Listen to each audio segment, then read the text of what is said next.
மக்களே வணக்கம். இந்த சிறுகதை சொல்லி முடிக்கும் வரை நான் கண்ணாடி போட்டிருக்கேன். ஏன்னா இந்த கதை ஆசிரியர் பெயர் வந்து பிரபஞ்சன். பிரபஞ்சன் அவர்களை கண்ணாடி இல்லாமல் பார்க்க முடியாது. அப்புறம் நான் இப்போ சொல்ல போகிற கதையின் பேர் வந்து மீன். நம்ம இருக்கிற இடம் பாருங்களேன், நெய்தல் நிலம், மேங்க்ரோவ் ஃபாரஸ்ட், கண்டல் மரங்கள் அப்படின்னு சொல்லுவாங்க. வாங்க கதைக்கு போவோம். இந்த மீன் சிறுகதையில் பவுனு அப்படின்னு ஒரு மீன் விற்கிற ஒரு பெண்மணி வராங்க.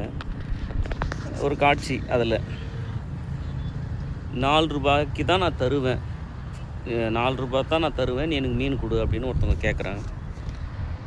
இந்த பவுனுன்றவங்க முடியாது, 5 ரூபா இல்லைன்னா இந்தா நீ சும்மாவே எடுத்துன்னு போ, உன் பணம் வாங்கி நானா கோட்டையாக கட்ட போகிறேன் அப்படின்னு ஒரு ஆர்கியூமெண்ட் நடக்குது பவுனுக்கும் அவங்க வாடிக்கையாளருக்கும். கார்லேருந்து ஒரு பணக்கார பெண்மணி வந்து இறங்கி 5 ரூபா கொடுத்துட்டு இந்த அம்மா கையில் இருக்கிற அந்த மீனை வெடுக்குன்னு பிடுங்குறாங்க. உடனே அந்த மீன் வியாபாரி என்ன பண்ணுறாங்க, 5 ரூபா உன்னுடைய பணக்கார திமிரை என்கிட்ட காட்டாத, என்கிட்ட தினமும் மீன் வாங்க வர்றவங்க இவங்களுக்கும் எனக்குமான இருக்கக்கூடிய உறவு பற்றி உனக்கு என்ன தெரியும், உன் பணத்திமுறை என்கிட்ட காட்டுறியா அப்படின்ற மாதிரி அந்த மீன் வியாபாரி பேசுவதாக இந்த கதையை பிரபஞ்சன் அவர்கள் கொண்டு போயிருப்பாங்க. சில இடங்களில் பணம் தோற்று போயிடும். இப்போது நீங்கள் நல்லா யோசிச்சு பாருங்கள். உங்களுக்கு நான் இப்போ சொல்ல போகிற செய்தி உங்களுக்கும் ஒரு சிலருக்கு நடந்திருக்கலாம். ஒன்றும் இல்லை, என்னுடைய காரை நான் விற்க போகிறேன். நான் OLXில் போட்டேன். நிறைய இடங்கள்லேருந்து ஃபோன் வந்துகிட்டே இருந்துச்சு. ஒருத்தர் ரொம்ப விருப்பப்பட்டு ஆசைப்பட்டு கேட்குறாரு. ஒரு 3 லட்சம் சொன்னார்னு வைங்களேன்.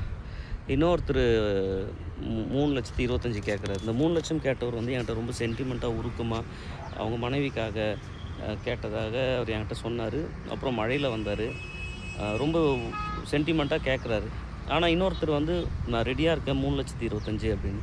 அது என்னமோ தெரியல, என் மனசு சரி அந்த 3 லட்சம் கேட்டார்ல, அவர் ரொம்ப பேசினார் அவங்க மனைவிக்காக அப்படின்னு சொல்லி. அந்த 3,25,000 என் மனசு வந்து வேணான்னு சொல்லி நிராகரிக்குது. கொஞ்சம் யோசிச்சு பாருங்கள், இந்த இடத்துல பணம் தோற்று போகுது. சக மனிதன் யாருன்னே தெரியாத ஒரு மனுஷன் அவனுக்காக நான் ஏதோ ஒன்று செய்யணும்னு அந்த 25,000 வேணான்னு ஒரு துணிவு வருதுல்ல, அந்த இடத்துல வியாபாரம் தான் தோற்று போயிடும்.